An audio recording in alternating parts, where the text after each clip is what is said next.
Rien à foutre, après Donc, je savais pas. le cours de ce soir, il a été intitulé Servir Dieu comme un fils ou comme un serviteur. Mais en fait, en étudiant un petit peu le sujet, c'est une notion assez fondamentale dans la Chassidut, mais c'est un sujet qui est extrêmement vaste. Qu'en fait, on sait très bien que les bénis Israël sont d'un côté, de nombreuses fois dans la Torah, sont appelés Banim. Banim Atem Lachem Elokechem, vous êtes les enfants d'Akadosh Baruch Hu. Et dans d'autres endroits, on est appelés les serviteurs de Dieu.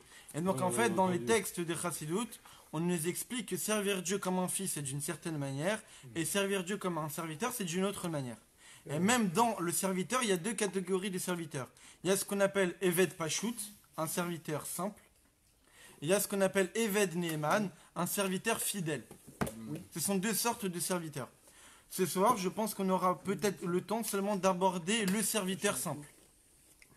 Parce qu'en fait, c'est un sujet qui est extrêmement long dans les détails. Donc, on va un petit peu aborder ce sujet. Alors, pourquoi je voulais parler de ce sujet spécialement cette semaine? Parce que, comme vous regardez dans la paracha du Mishpatim, qui est la paracha juste après la paracha Yitro, qui est le don de la Torah, eh bien, elle aborde tout de suite le premier sujet, qui est le sujet du Eved, du serviteur. On sait très bien qu'à l'époque, il y avait une certaine habitude qui est des serviteurs dans les maisons qui aident à l'organisation de la maison, qui aident le propriétaire des lieux. Donc, il y avait trois catégories de serviteurs. Il y a ce qu'on appelle le Eved Kenani, le serviteur non juif, Eved Ivri, le serviteur juif, et Ama Ivria, et la servante juive. Et donc, il y avait trois catégories de serviteurs, et en fonction de la catégorie, il y avait certaines choses qui étaient permises, certaines choses qui n'étaient pas permises. Il y avait un certain temps de servitude, au minimum 6 ans pour la juive et la juive, etc. Donc, étant donné qu'on parlait du serviteur, il est évident qu'il y a le sujet serviteur, physiquement parlant, de la halacha, de la loi juive par rapport à quelqu'un qui sert dans une maison. Il y a aussi l'idée du serviteur, idéologiquement parlant, spirituellement parlant, qui est le juif, c'est doit être un serviteur de Dieu. Donc, qu'est-ce que Dieu attend de nous en tant que serviteur, et qu'est-ce qu'on appelle un serviteur de Dieu? Qu'est-ce qu'on appelle un Eved Hashem, un serviteur de Dieu? Et même, dans le terme même de Eved Hashem, des serviteurs de Dieu, il y a deux langages utilisés dans les textes des Chachamim.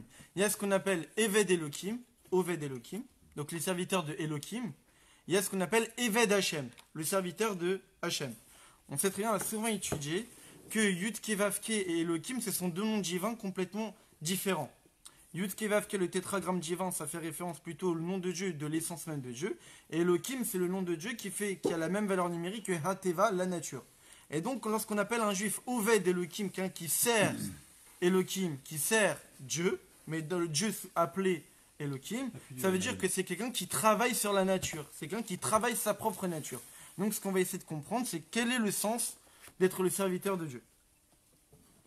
Très bien. Mais on peut commencer par la notion de servir, ça veut dire quoi, servir? Alors, on va voir. Ah, pardon. Alors justement, on va se baser sur un mahamar du Rabbi Rachab, du 5e Rabbi de Lubavitch, le Rabbi Shalom Dover.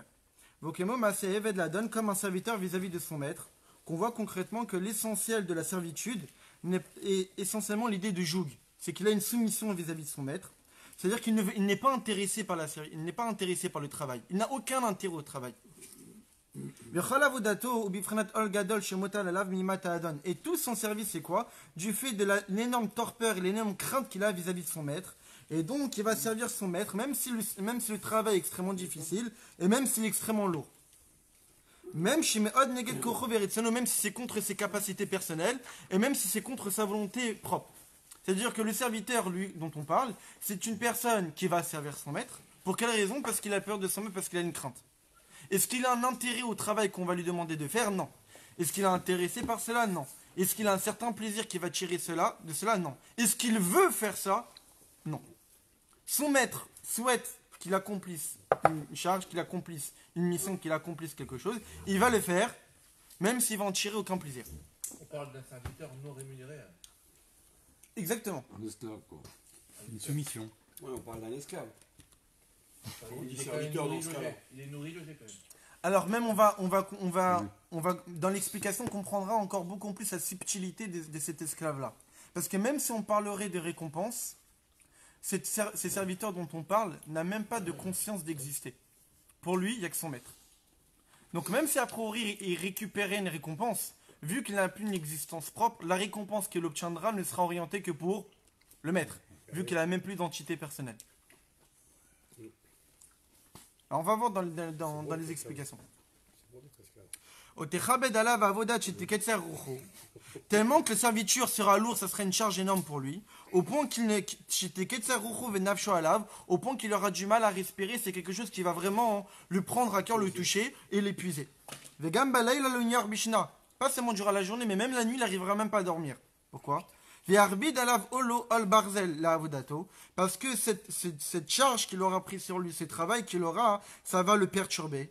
Au point même de le réveiller de son sommeil. La avoda, il va dormir peu pour se lever immédiatement et continuer son travail. Mais il va accepter tout ça. Il va accepter la charge, il va accepter le travail même s'il ne le veut pas. Pourquoi? Du fait de la soumission qu'il a vis-à-vis de son maître. Afalpi, chez Balkocho, même si c'est contre son gré. Même s'il ne veut pas le faire. Il n'est pas intéressé par ça, il ne veut pas effectuer. Mais puisque son maître veut qu'il fasse cet acte, qu'il accomplisse cette mission, alors il va le faire. Et cela va devenir pour lui comme une nature. On se reconcentre. Et cela va devenir pour lui comme une nature. C'est-à-dire que quoi? Que même si a priori c'est contre son gré, même s'il ne veut pas l'effectuer, mais puisqu'il va le faire, ça va devenir naturel pour lui d'accomplir des choses qu'il ne souhaite pas. Parce qu'il aura pris l'habitude d'effectuer l'ordre du maître, même s'il n'a aucun intérêt. La seta va massa va torah chagadol ba'avoda kasha. Il va porter la charge, il va porter ce lourd poids. Va torah chagadol, cette énorme fatigue, ba'avoda kasha avec un travail extrêmement difficile. Kemo shurga la shor le ol va chamor le massa. Comme un taureau qui s'habitue au joug. Au tout début, on va prendre un taureau qui est né. Lui, il n'est pas habitué à faire le travail. Mais puisqu'on a habitué le taureau à avoir un joug et à travailler à la terre, etc., à labourer, à tirer la charrue, alors c'est évident qu'à partir d'un moment donné, le taureau va être habitué. Au point que quand on va l'amener au champ, il va tout de suite baisser sa tête parce qu'il est habitué qu'on va lui mettre le joug dessus. Pareil pour un âne. Un âne, au tout début, il n'est pas habitué à porter une charge.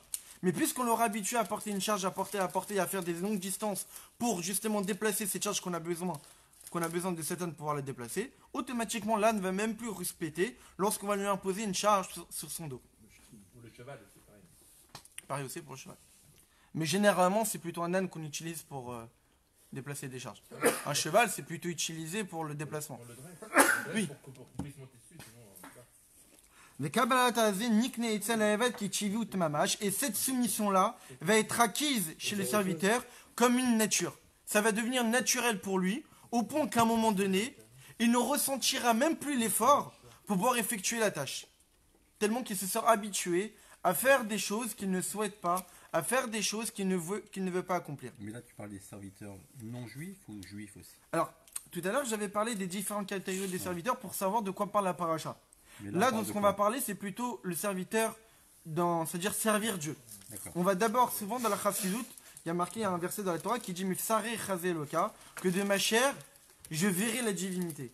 C'est-à-dire que souvent dans les textes de Chassidut, on nous dit que pour comprendre comment ça fonctionne spirituellement, souvent il faut prendre des exemples de la vie de tous les jours et à travers ces exemples-là, on comprendra comment cela doit fonctionner, qu'est-ce que Dieu attend de nous. L'exemple des esclaves d'Hébreux. Un serviteur lambda. C'est-à-dire qu'est-ce qu'on appelle un serviteur? C'est quelqu'un qui agit de la sorte.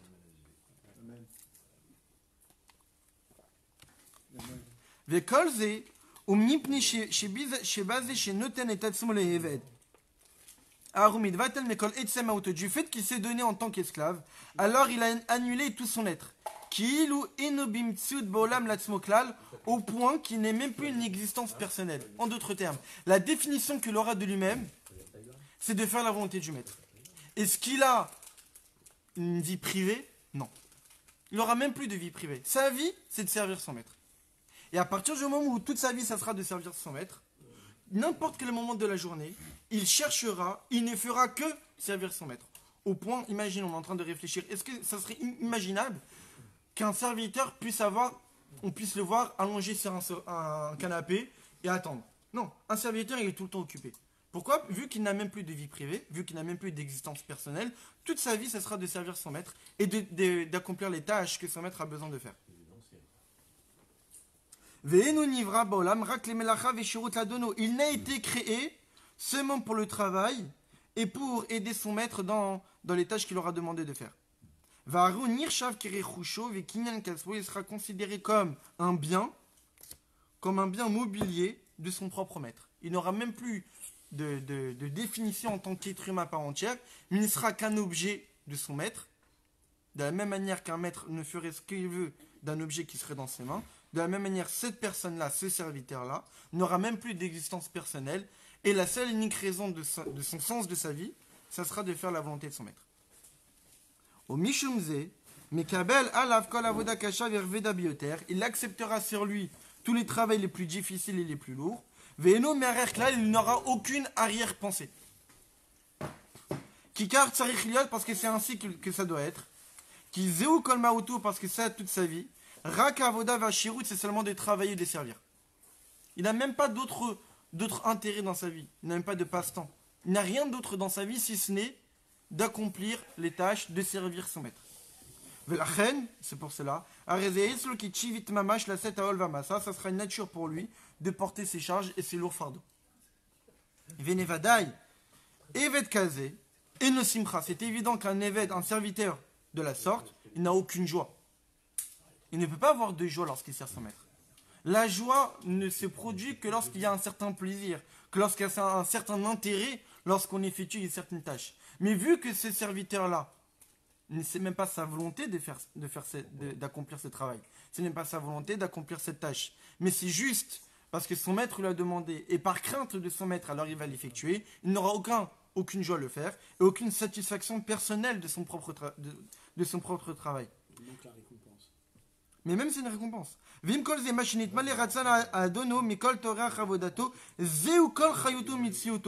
Tout son intérêt, c'est d'accomplir la volonté de son maître, et ça sera ça toute sa vie, son existence. Chez Lazenivra, Venotsar, c'est pour cette raison qu'elle a été créée et formatée. Il n'a rien de privé, de personnel si ce n'est ça.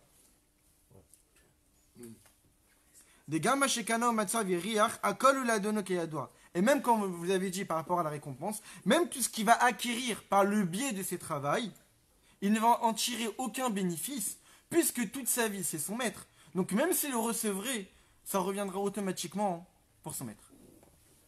Donc ça c'est plus ou moins la définition qu'on a d'un serviteur, dans la définition même qu'on a sans parler du service de Dieu.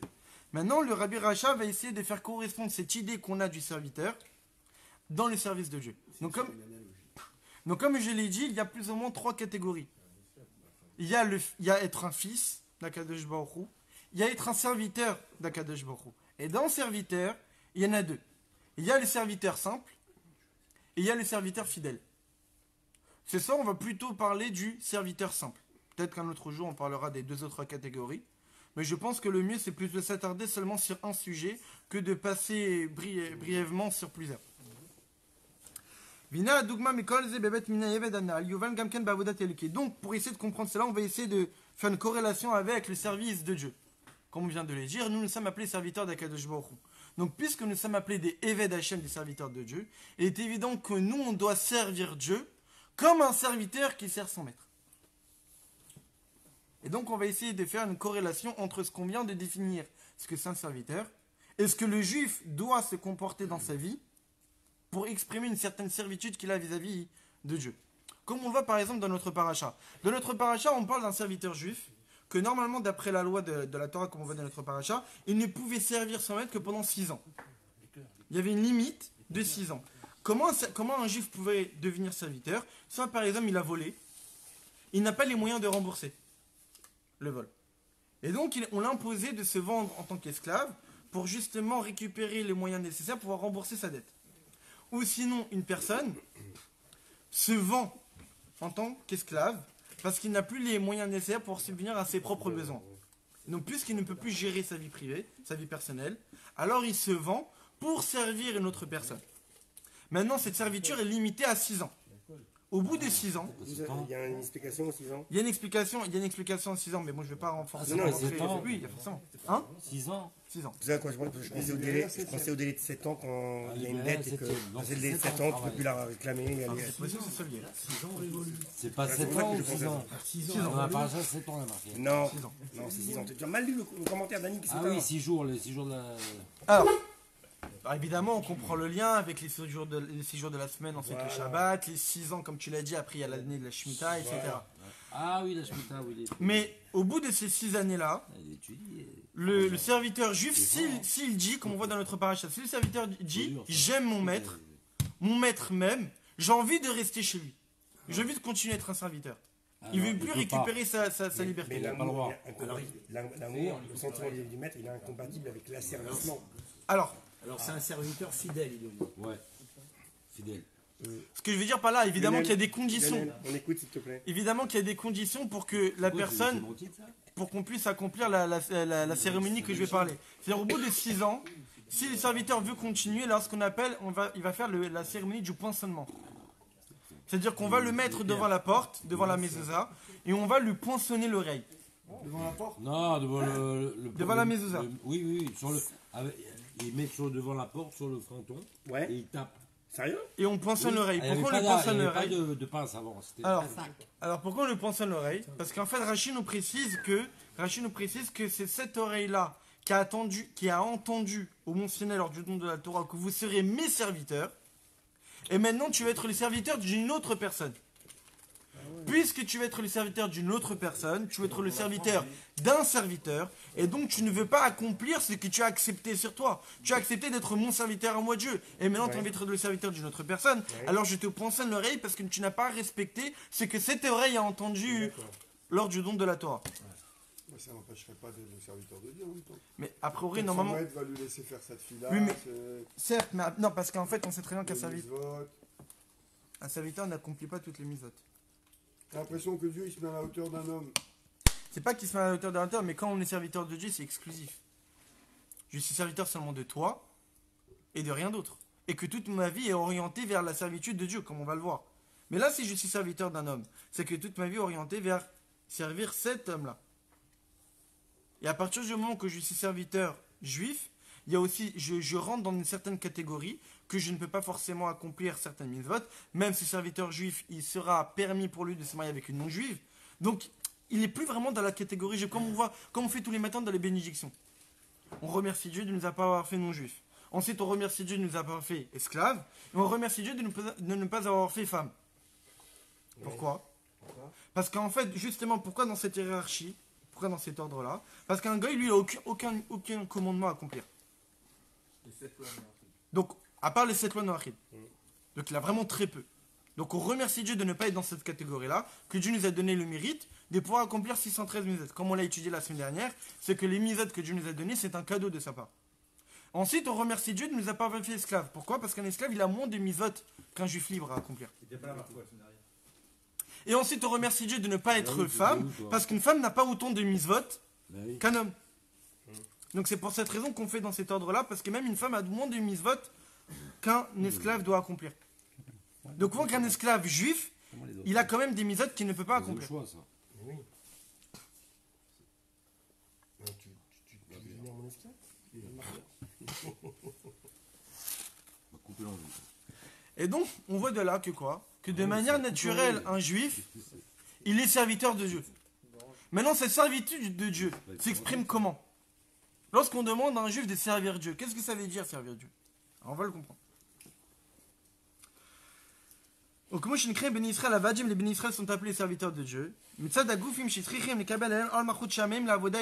les Ben Israël se doivent de recevoir, d'accepter sur eux la royauté céleste, la voda et le kit pour servir, pour accomplir le service divin. Comme on dit pendant la période d'Aseret Shemitchouva, des 10 jours de pénitence, pendant Rosh Hashanah Kippur, on dit Avinu Malkenu, notre Père, notre roi. Vinikra Melech Israël, Dieu est appelé notre roi. Et donc, de la même manière qu'un roi, il a des sujets, nous sommes les sujets et les valets du roi des rois qui est Kadosh Baruch Hu. Ne Kabbalat Ol Ze, ou Kemo Kabbalat Ol Haeved Apashut la Dono Anal. Cette servitude-là qu'on accepte sur nous, cette soumission, ce joug divin qu'on accepte sur nous, c'est comme la servitude d'un esclave simple, donc on a expliqué juste avant. Shenikar Avodato Ragbal Gadol. L'essentiel de sa servitude, le joug d'accepter sur lui. Lisbol Kol Avoda, de supporter tout le travail kasha qu'il doit accomplir. Avshem Od Neged Retsiono, même si ce que Dieu attend de lui, c'est quelque chose qu'il ne souhaite pas accomplir. Des fois dans notre vie, peut-être on ne veut pas accomplir la volonté de Dieu. parfois un juif est dans une situation où il n'a pas envie d'accomplir la volonté de Dieu. Ou il n'est pas intéressé par ça. Ce n'est pas sa volonté propre. C'est quoi les exemples?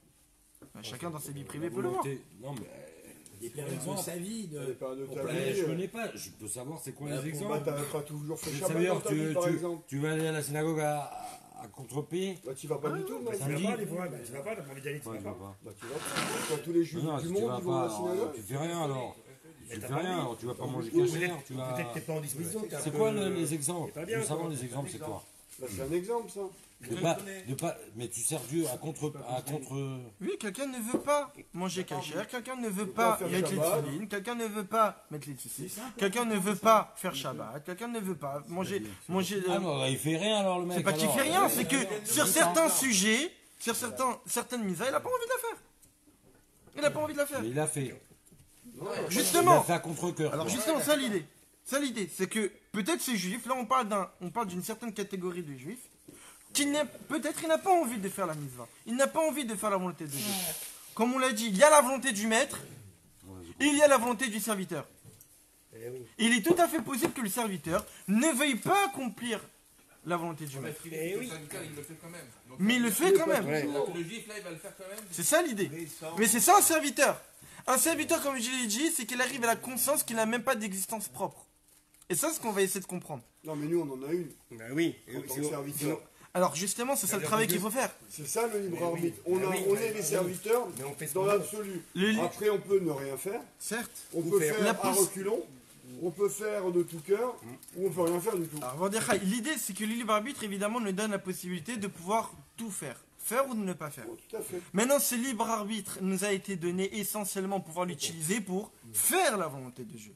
Pour avoir le mérite de le faire.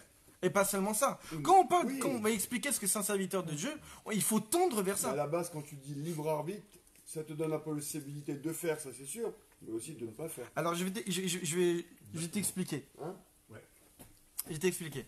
Ah bah oui. Dans la Chassidut, on explique c'est quoi le libre arbitre. C'est qu'on laisse la possibilité à une personne de faire ce qu'il veut. Voilà, c'est ça. Très bien. Mais- Normalement, quel est le seul être qui aurait dû avoir la possibilité de faire ce qu'il veut?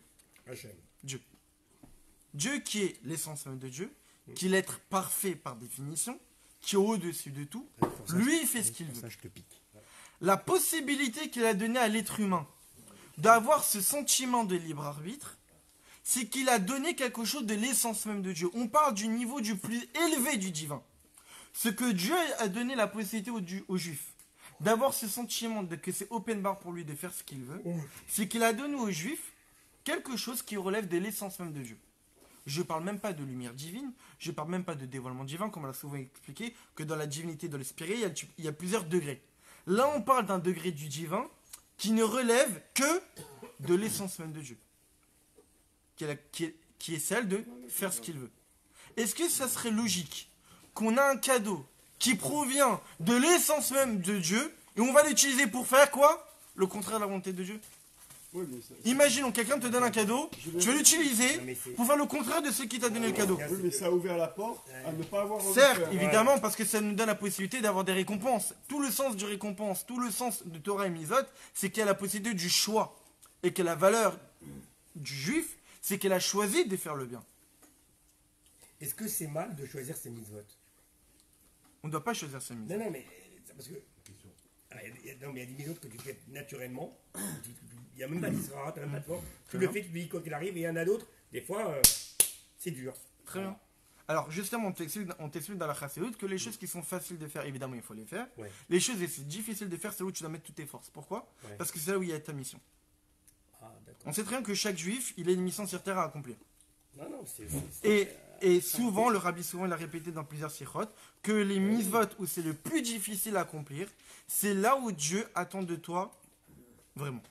Parce que les mitzvot que tu es facile pour toi d'accomplir, évidemment que tu vas devoir les accomplir. Les mitzvot les plus difficiles, c'est là où Dieu il t'attend. Il t'attend ici. Pourquoi? Parce qu'il sait que la raison pour laquelle il t'a fait descendre ici-bas, c'est essentiellement pour ces mitzvot-là. Évidemment pour toutes les mitzvot. Mais les plus difficiles qui seront pour toi, c'est là où Dieu attend de toi. Et comme on va comprendre? Comme on va le comprendre justement dans cette idée de servitude. Alors, Mais comme la CZ qui était vaïtzlo, même si a priori c'est contre son gré, c'est contre sa volonté personnelle, il va le faire naturellement. Mitzad ala avdut shikibal alav du fait du joug qu'il a accepté sur lui, mais pni irat vefachad adon du fait de la crainte et de la peur qu'il a vis-à-vis de son maître. Et donc a priori ses serviteurs, il ne base la raison pour laquelle il va servir son maître, et donc en l'occurrence nous, la raison pour laquelle ce juif il va servir son maître, c'est la crainte de Dieu. Et ça, toute la nature et toute l'essence de la raison pour laquelle il va servir son maître. Il n'a aucune existence si ce n'est ça. Ça, tout le sens d'une soumission vis-à-vis de Dieu, d'un peu de la crainte. Chez eux, Shinikra Oved Elohim. Ça, c'est comme j'avais dit tout à l'heure. Oved, il va servir. Elohim, Dieu. C'est quoi Oved? C'est travailler. Elohim, on sait très bien que Dieu, il a, comme je l'ai dit tout à l'heure, il est appelé sous différents noms. Dans l'Alacha, parce qu'on sait, dans Shulchan Aruch, on nous dit que lorsqu'on prononce le nom Yudke Vavke, on doit avoir une certaine concentration. Lorsqu'on prononce le nom Elohim, on doit avoir une autre concentration. Une autre intention derrière. En fonction du nom divin qu'on prononce, l'intention, la concentration qu'on a lorsqu'on le prononce doit être différente. Elohim, littéralement, ça veut dire Srara Vadmut. C'est un certain langage que Dieu en tant que maître, en tant que chef, en tant que suprématie. Chez Mekabel, donc lorsqu'on parle d'un juif qui est Oved Elohim, c'est qu'il va accepter sur lui la supériorité divine et il aura une crainte vis-à-vis de cette grandeur qu'il a en face de lui. Que du fait de cette crainte qu'il a vis-à-vis de Dieu, alors il va servir tout son corps. Il va être comme un taureau. Il va se fatiguer, il va fatiguer son corps, il va fatiguer son être contre sa propre nature, contre ses propres volontés, de ne racler la Torah au mizot kalayom, seulement de suivre les préceptes de la Torah et des mizot toute la journée. Même s'il ne le veut pas, même s'il n'est pas intéressé par cela, mais il va habituer son corps et tout son être à la seule unique raison, et tout ce qui va le stimuler durant toute la journée, c'est quoi? C'est de servir Dieu, c'est étudier la Torah et pratiquer les mitzvot. Va frapper chez les négativos, mais c'est contre sa volonté. Chez nos chafetz de la Torah, il n'a aucun intérêt dans l'étude de la Torah. Il n'est pas intéressé par ça. Velo beshum ol, kimyat chavshi bechol. Toute son envie dans sa vie, c'est d'être libre. Il a envie de rien faire, il a envie d'être libre, pas de règles, pas de pression. Il a envie d'être tranquille dans sa vie. Sauf qu'il est juif. Et qu'il a un Dieu, qu'il a un maître, qui a Kadosh Baruch. Et du fait de la conscience qu'il a, du lien qu'il se doit d'avoir vis-à-vis de Dieu, en tant que serviteur de Dieu, alors toute son envie d'être un homme libre, entre guillemets libre, et être tranquille de toute règle et de toute soumission à accepter sur lui, il va le mettre de côté pour ne faire que la volonté de Dieu. De manière naturelle, intrinsèquement parlant, il nous voudrait être libre dans sa vie. Mais si on fait une mitzvah à contre-cœur, elle est bonne la mitzvah? Bien sûr. Elle est bonne? Oui. Ah, tu vois. Pourquoi tu vois? Une mitzvah à contre-cœur, qu'est-ce que t'as? Bah oui, là, c'est dur, tu forces. Tu te forces C'est à pas aller. contre-cœur, ça. À quoi Bah, C'est pas quand tu- contre-cœur, ça. Mais si, C'est une mitzvah force. difficile à exécuter. T'as pas envie d'aller, il Mais pleut. c'est pas que tu le fais Tu contre vas ta quand même. volonté. Non, mais ça c'est bien. Au contraire, Contre-cœur, c'est pour moi, que tu C'est crois pas pas. contre-cœur, voilà. Moi, c'est- c'est- Contre-cœur, c'est tu veux Voilà. pas, tu y crois pas, tu le fais on doit venir au mécaniquement. cours, il pleut. T'as pas envie d'y aller. Moi, ça m'avait travaillé il y a 2 semaines. Voilà, c'est ça, voilà. Toute la route de Port de Bagnolet, j'y vais, je vais pas, non, j'y vais pas, non, j'y vais pas. Ici, j'y vais, ça. Et ça m'a pris la tête. Après, je dis non, j'y vais. Et j'ai dit, il ne tirera, il ne viendra pas. Et je suis parti. Mais t'es venu à contre-cœur. Non, mais ça m'a pris la tête. venu. Il a grogné, Je viens pas, je viens. Non, il a battu le gars. Il était en argumentation contre ça. Voilà. Et il a battu. Ah, Il dit, ouais. je sais pas, Il a gagné. j'ai- C'est facile, ça. C'est pas facile, Ouais, chacun bah, ses Ah, épreuves. j'étais dans le fauteuil, moi. J'ai Mais chacun ses épreuves. Voilà. Toi, t'avais J'ai même l'épreuve pas du mis les fauteuil et baskets, l'épreuve de la pluie. J'ai mis des chaussures. Même attends. si tout son intérêt dans sa vie, c'est d'être un homme libre, tranquille, pépère, comme des fois on peut entendre d'un juif. Il est dit, j'ai pas envie de me casser la tête avec ces règles à accomplir. Pourquoi veux-tu que je m'impose ci? Pourquoi veux-tu que je m'impose ça? Je suis tranquille, j'ai mon travail, j'ai mes vacances, etc. J'ai ma famille.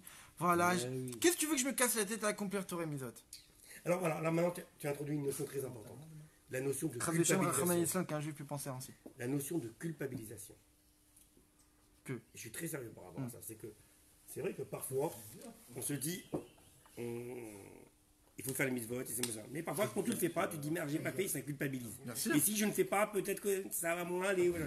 Et ça, c'est quelque chose qui est quand même assez, c'est quand même assez pesant, quoi. Bah, parce que c'est ça le juif. Comment tu te débarrasses? Non, mais voilà, mais non, mais ça quand même. Mais parce Et que. parfois, à la synagogue, tu as des discours de rabbins qui sont très moralisateurs ou très culpabilisateurs. C'est insupportable. Alors, ça. évidemment, mais d'un autre côté, la réaction du juif qui a un regret de se dire, j'ai pas fait. Enfin, Oui, c'est-à-dire qu'il se culpabilise. J'aurais dû, mais bon, oui. j'ai écouté mon Sahara. Ouais. C'est bien d'avoir ce regret.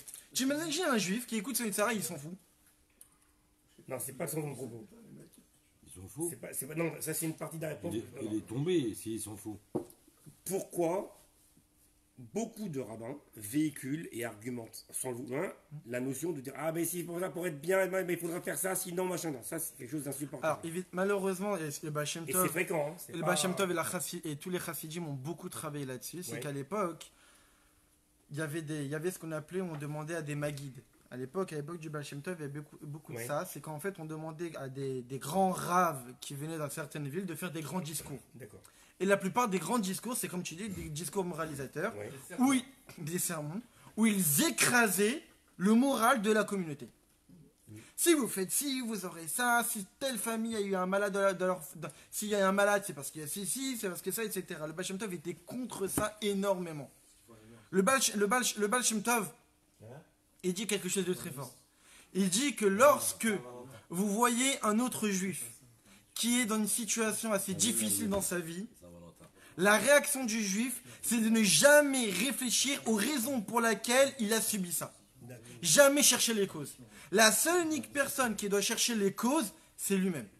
Ah, on dit- C'est le Oui, concerné. la même personne, oui. C'est ouais. le concerné. Et personne d'autre. Pourquoi il a eu ça? À part si la personne en question va avoir un rave, voilà, je subis ça dans ma vie, je ne sais pas pourquoi je subis ça, j'aimerais bien savoir pourquoi. Le ravi, la réponse, il ne l'a pas. Alors le rave, il va peut-être l'orienter, il va lui dire est-ce que tu peux me dire dans ta vie, qu'est-ce que tu fais, etc. etc. En fonction des textes que le rave a étudiés, peut-être il va trouver une certaine corrélation, ou peut-être pas. Ou peut-être il va lui dire, bah essaie de renforcer ceci, essaie de renforcer ça. Peut-être ça va marcher, peut-être ça va pas marcher. Mais en tous les cas, un juif lambda, lorsqu'on voit un autre juif qui a une situation difficile, il ne faut jamais chercher les causes. Le Baal Shem Tov dit la seule chose que le juif doit faire, c'est avoir de l'empathie. C'est souffrir avec lui. Il est mal, je suis mal avec lui. Il est triste, je suis triste avec lui. Voilà ce qu'on attend d'un juif. Mais avoir des discours moralisateurs et d'écraser le moral de tout à chacun en disant s'il y a ça, c'est parce que si, etc., etc., c'est contre la Torah. Combien le rabbi l'a crié sur ça? Le rabbi, une fois en plein Farbrengen, il a crié, il a dit c'est Talmidei Chachamim qui crient sur le peuple juif. Ils se prennent pour qui? Pour parler sur la prunelle même de Dieu, des yeux de Dieu. Chaque juif, c'est les yeux de Dieu. Est-ce qu'on est capable pour parler mal sur les yeux même de Dieu? Personne n'est capable de parler mal sur les enfants d'Akadosh Baruch Hu. C'est très paradoxal. Ah, Marco, c'est vrai, des fois, c'est pas évident. Hein. Je pense que ça a été une manière à un moment donné d'amener les gens. Exactement. À l'époque, peut-être que ça marchait. Aujourd'hui, non. Aujourd'hui, le rabbi, il dit énormément. Si tu voulais rapprocher des juifs, la base des bases, Avat Israël. Vous n'avez pas Avat Israël, vous n'allez pas réussir. Que ce soit même pour amener les gens à Torah Mitzvot, que ce soit même dans l'éducation des enfants. Aujourd'hui, on est dans une génération où la rigueur, il faut de la rigueur. Il faut de la rigueur. Elle est trop de rigueur, c'est contre-productif. Tous les Faut extrêmes sont mesurer. contre-productifs. Exactement. Faut le mesurer. Alors, on continue.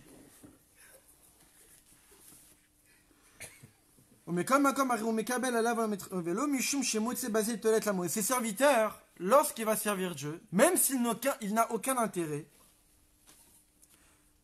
et même s'il pourrait tirer un intérêt, c'est juif, il va accomplir Torah et Mizot, comme tu l'as dit, il va peut-être pouvoir tirer un intérêt. Ah, j'ai accompli Torah et Mizot, alors j'aurai peut-être une bonne parnassa, j'aurai peut-être la santé, j'aurai le Gan Eden, j'aurai l'Olam Haba. Ou peut-être que ça lui procure un certain bienfait, il trouve que c'est bien pour lui. Mais Pnei Shemargi, Shahor, Sheyesh Bazé, parce qu'il ressent qu'il y a une certaine lumière. Velo birde la sadnachat roach, chez nous, chez Yach Lazekal, qui mitzad kabalato al malchut shemina. La seule et unique raison pour laquelle ce juif va accomplir la volonté de Dieu, c'est parce que Dieu lui a demandé de faire. Ça veut dire que le lien qu'il aura avec l'accomplissement de Torah et Mitzvot, c'est uniquement parce que Dieu lui a demandé de l'accomplir. Mishum ze muchach u'la'asot mashu ratzon v'chafetz Hashem. S'il te plaît, Lionel. Et donc il s'impose sur lui de faire toute la volonté de Dieu. Ve'eno yachal liot chofshi le'er bevid. Il ne pourra même plus être libre. Il n'aura même plus un moment tranquille dans sa vie. Il n'aura même plus de moment tranquille. Il n'aura même plus un moment de libre. Toute sa vie ne sera seulement orientée dans le sens d'accomplir la volonté de Dieu. Mais en vrai, Kadosh Baruch Hu, il s'en fout si tu fais passer les mitzvot. Alors ça j'ai réfléchi par rapport à ce lundi. Ce que j'ai dit. Parce que il y a un mamar du Rabbi. C'est moi qui ai posé la question tard. Il y a plusieurs mamarim du Rabbi. Ah, Marie, ma faute. On pose la fameuse question, On est-ce que défend. les mitzvot c'est pour nous? Enfin, Ah. c'est un midrash. Ouais. Est-ce que les mitzvot c'est pour nous ou c'est pour Dieu? Il y a un midrash qui dit, Mirpatle, qu'est-ce que Dieu s'en fout des mitzvot? Il s'en fout. Toutes les mitzvot c'est seulement pour le juif. C'est pour lui. Pour que le juif puisse s'élever spirituellement, c'est pas pour Dieu. Il y a d'autres textes, on voit que Dieu est touché. Oui, mais il s'en fout pas C'est tellement. comme un père, qui donne des bons conseils à ses enfants dans son éducation, etc. Quand le père il voit que l'enfant il suit le bon chemin, eh ben, il est satisfait, il est heureux. Il n'a pas besoin de nous pour avoir de la joie, etc. D'accord. Mais il a ça, bien sûr. Que c'est Oui, dans mais son pour sens. à l'arrivée. Hein Non, mais il n'a pas besoin À l'arrivée. de nous pour le plaisir. Mais On va rendre des comptes à Dieu, nous. Ouais.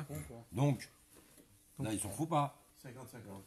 voilà, Quand on va être devant le trône Alors, c'est céleste. pour ça que je te dis que ça c'est un autre sujet à Non, aborder. mais des mots. Daniel, c'est pour ça que je te dis que ça. important. Daniel, Arrêtez de rigoler. c'est on pour peut ça pas travailler, que, là. Daniel, c'est pour ça que je te dis que c'est un autre sujet à aborder. Que je l'aborderai pas ce soir. Non, d'accord. C'est un autre sujet. On verra ça ensemble. Moi, je trouve qu'il y a un problème avec ça, c'est que si on dit qu'on est serviteur de Dieu, qu'on dit que Dieu il s'en fiche qu'on sert, Exactement.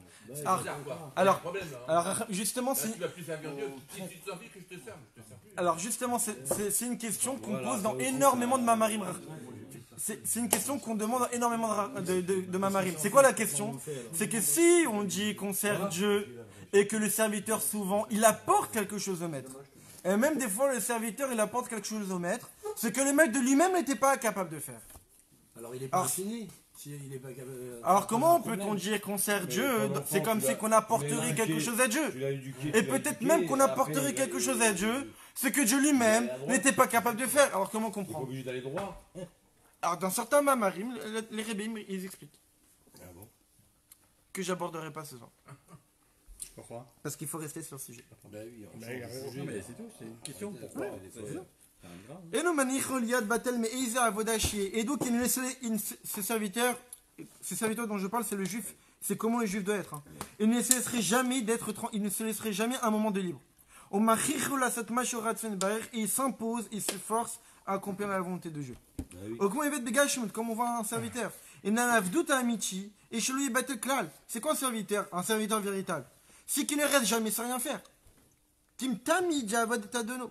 Tout le temps, il sert son maître. Il y a ces aisés de varachère la dono. Quoi qu'il fasse, il trouvera toujours un lien avec un intérêt qui pourrait procurer au maître. Ça monte là, beaucoup. Comment ken ou beruchniut, quand même, de même pour spirituellement. Sha'am al shamaim, que le joug divin qu'il accepte sur lui, eno manicho leler betelut, ne le laisserait jamais d'être sans rien faire.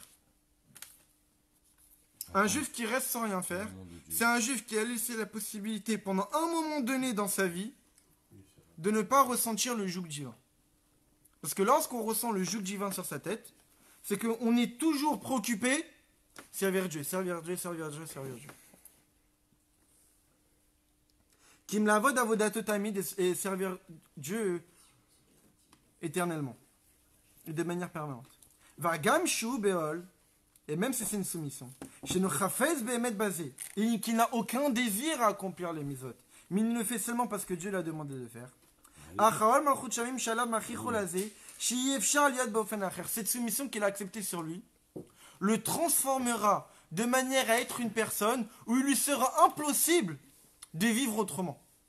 Tellement qu'il est soumis à son maître que pour lui, vivre une vie sans accomplir la volonté de son maître, ça serait même plus vivre. Ça veut dire qu'il n'a plus de vie.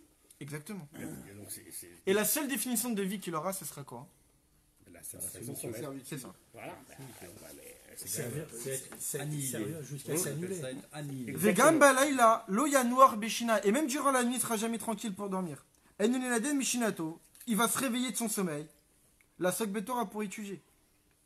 Ou bishir mitish bacha bamirat teilim. Ou pour faire des teilim et pour faire des louanges à Kadosh Baruch Hu. Il est annihilé avec ça va mal connu. Le rabbi précédent, il disait de son gendre, donc le rabbi, il disait mon gendre, à 4h du matin, il est toujours réveillé.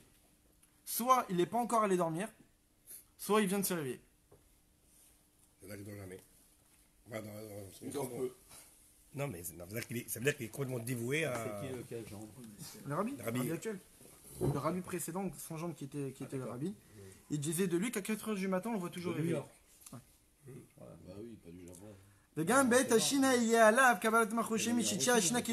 donc, même durant le sommeil, on pourrait se dire, un serviteur, lorsqu'il est réveillé, il va servir son maître. Très bien.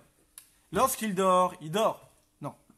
Un vrai serviteur, c'est que toute sa vie, c'est la soumission à son maître. C'est-à-dire que même lorsqu'il dort, il reste un serviteur.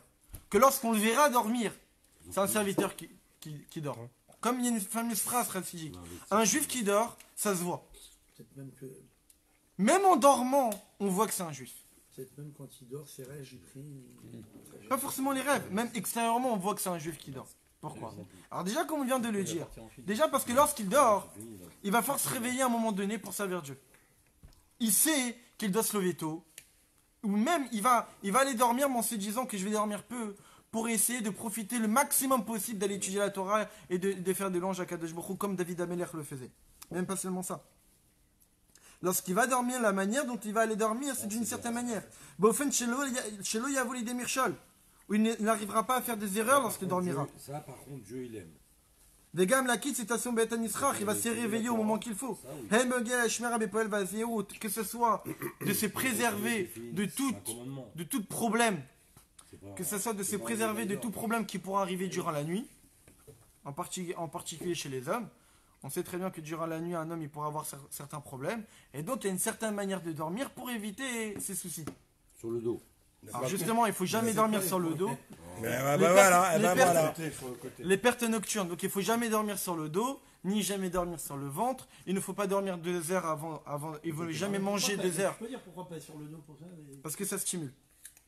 De dormir sur le dos. Dormir sur le dos, dormir sur le ventre, ça stimule le mécanisme. Je veux bien, mais je pensais pas sur le dos. Même sur le dos. Essaye ce soir, tiens. Voilà, essaye. Non, justement, faut pas essayer. Est-ce qu'on va faire des télim la nuit? L'envie, à mon avis. Non. c'est ça Non. que je veux dire. Voilà. Non, sur le ventre. La nuit, on n'a pas le droit de faire des télim. À partir de Ah, si c'est un Khatsot, deuil, si. on a le droit. Si c'est pour un deuil. Si c'est un. Ils sont. Les pertes désir. Les pertes. Oui, oui, les pertes de Dieu. Les pertes séminaires. Les pertes similaires. Oh là là. À partir Faut dormir sur le 2 côté, heures comme avant les d'aller, bébés. 2 heures ou 3 heures avant d'aller dormir, faut éviter de manger. Surtout des plats gras. Les télim, on ne fait pas la nuit. Seulement à partir de Khatsot de la nuit. Écoute, en Tunisie, on mange à la Kela et on dormait comme ça. Ouais, on a eu de la boucane. Hein. Et pas seulement ça, il faut aussi dormir la première moitié de la nuit sur le côté gauche Ah ouais. et la deuxième moitié de la nuit sur le Ah, côté droit. pourquoi ça aussi? Parce que justement, comme la première partie de la nuit, tu as mangé il n'y a pas longtemps, ce qui fait qu'en fait, il y aura l'estomac qui va se mettre sur le foie et ça va réchauffer le foie et donc ça va accélérer la digestion. Côté gauche d'abord. D'abord le côté gauche et après le côté droit. Oh, mais ça, c'est dur à maîtriser. Non mais attends, mais ce qui est marrant, c'est que On les sort naturellement, toujours du moi, côté c'est comme gauche. ça. Moi, naturellement, je me mets le côté Après, gauche, après, et vers le milieu de ma nuit, naturellement, je me tourne. Bah ouais. C'est bizarre, Ouais, hein. ouais. Non mais c'est bizarre ça. Marco. Enfin, moi, côté gauche, j'ai une autre raison. Non, J'ai une mais autre raison. Je me tourne de l'autre côté. Très bien, donc même en dormant, on voit que c'est un serviteur. Parce que même en dormant, il dort d'une manière Non, mais- à servir son maître, Non, à mais je veux servir dire, Dieu. est-ce qu'il n'y a pas en réalité une raison physiologique qui fait qu'on doit dormir comme ça? Tu vois, Bah, je viens de te le dire. Ah oui.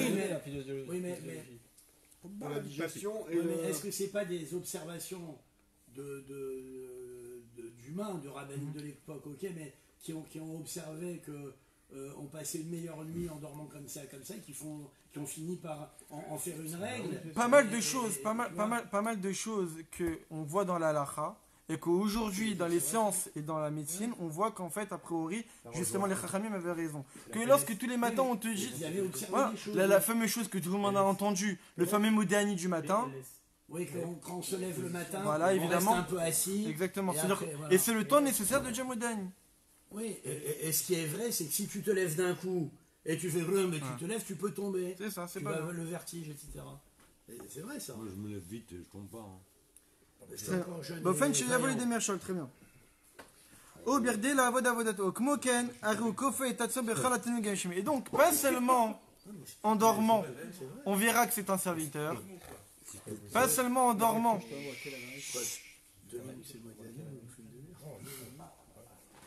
Pas seulement. Bon. Ah ouais, mais si tu sais pas dire Non, tu fais pas Moderni, Moderni en te levant tout de suite. si c'est pas dire Moderni, il reste une demi-heure.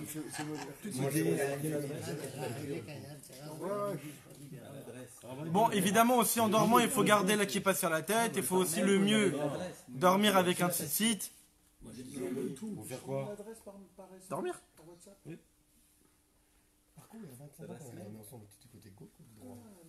הרי הוא כופה את עצמו בכל התנאים הגשמיים. Donc, le serviteur, on se concentre. Allez, allez. Pire que des élèves, hein, je te jure. De la même manière que durant un repas de famille, il est tout à fait normal qu'on jette les téléphones par respect pour la famille, de même en plus forte raison. Pendant un cours de Torah, les téléphones doivent même pas exister. Alors, regarde, je l'éteins. Oh, ma si, Voilà, regarde, je l'éteins. le type qui nous Éteins. le téléphone. Ah. On devrait faire, c'est la raison. Avant, on éteint le téléphone. Mais oui, il faut éteindre les téléphones. Éteignez. C'est sourd. Je viens de l'éteindre. Pour voir si la connexion Facebook. Ah ouais, mais moi j'ai des. C'est vrai, on n'a pas le droit d'aller aux toilettes avec ça. L'obligation que tu as immédiatement, c'est d'écouter le cours de Torah. On n'a pas le droit d'aller aux toilettes avec le téléphone, la photo du rabbi. Ah, interdit. Interdit. Donc, quoi, t'as dit C'est quoi? mal Est-ce qu'on fait. a le droit d'aller aux toilettes avec le téléphone? Non, mais Ouais, non, moi, tu j'aurais peux pas. dit. Tu peux Le pas. Kovesh Ruach Tavato, et donc pas seulement en dormant, on verra que c'est un juif qui écoute son maître. Écoutez, On a le droit, on n'a pas le droit. Non. C'est pas le sujet. Ouais, mais c'est pas le sujet. Mais Non, évite. il est dans la Ça pochette. va être le Il est sujet dès qu'il recouvert. entre. Il est Ça va, recouvert. Il est recouvert. Ça va, c'est bon. C'est bon, ça va, c'est bon. Le Kovesh Ruach Tavato, et il conquiert en fait tous ses désirs. C'est pas le sujet. Afalpi chez Meod Negativo Lazod Var Shim Shich Nafshem. Même c'est extrêmement difficile pour lui, que de manière naturelle, il est attiré par ça. Ouais. Il a envie de faire ça. Mais il va justement essayer d'annihiler cette envie. Mais comme il va tel Ritson, il va annihiler sa volonté, Vichivo sa nature, Balkocho, en s'imposant une certaine une lourdeur sur lui-même, en se disant que même si j'ai envie de faire ça, même si j'ai un désir énorme de faire ça, et j'ai envie d'assouvir ma passion, je ne vais pas l'effectuer. Pourquoi? Parce que mon maître ne veut pas que je dans le la fasse. vie, mon ami. D'aucune manière, il ne voudra accomplir le contraire de la volonté de Dieu. Voir une gonzesse dans la rue, c'est rare. Tout est rare. Daniel, s'il te plaît, Daniel, s'il te plaît, tais-toi. Daniel, T'as posé une question, t'as répondu une question. Mais non, mais. Pose pas de question. Professeur. Pose pas de question alors. Je pose pas de questions. Mais dans toute la vie, tout est des péchés. Tu as raison. Voilà, tout est péché. Et c'est ce que je disais à Nathalie tout à l'heure, c'est plus Tu facile de dire normalement non peux à pas avoir tout. péché pour faire Tu un bouges péché. plus. Tu restes chez chercher toi la raison et tu vois pour faire personne, et tu parles avec personne, et tu t'enterres dans ta non, maison. mais Et là, là, ça y est, tu c'est fais bon. plus de péché. C'est bon, moi je dis que là, tu veux venir à ma place? Non, mais je lui explique.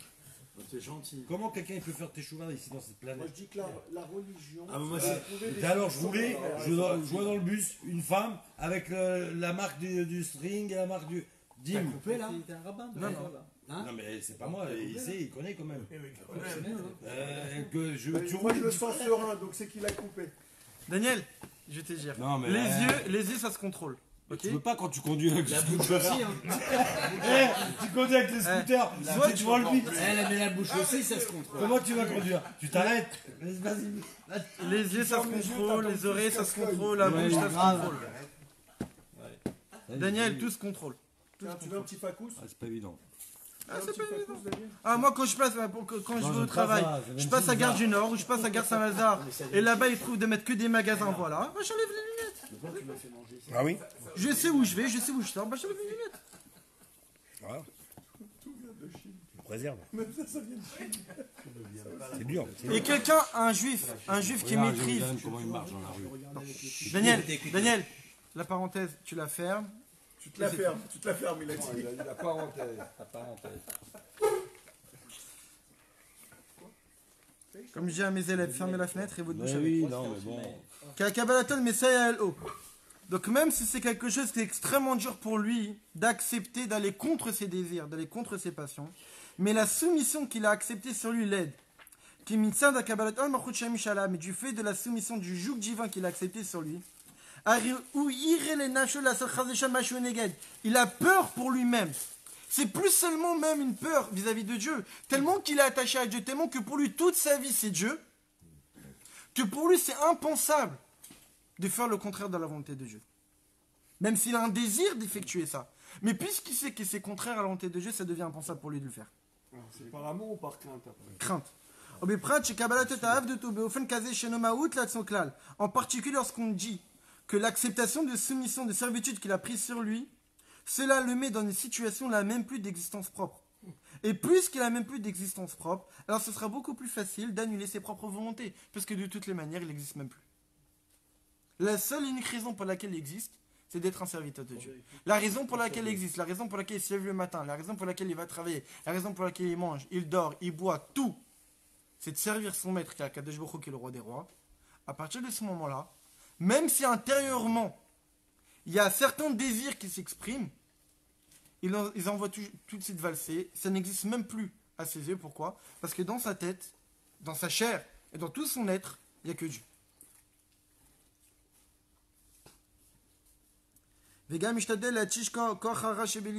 Il va s'efforcer d'écraser et de soumettre le mal qui puisse exister dans son cœur. Au point qu'il va fatiguer son cerveau, son cœur, dans la prière. Les vatel kol ratzonzar, pour essayer d'annuler toutes les volontés étrangères. La prière est un moment propice. Des fois, comme Daniel, tu l'as dit, des fois un juif se demande mais comment je fais? Dieu nous a donné les outils. Le Zohar il dit Shad sluta shad kirva. Le moment de la prière, c'est un moment de guerre. La prière est un moment propice pour essayer de développer toutes les forces nécessaires pour permettre aux juifs durant la journée de combattre son Yitzhara. On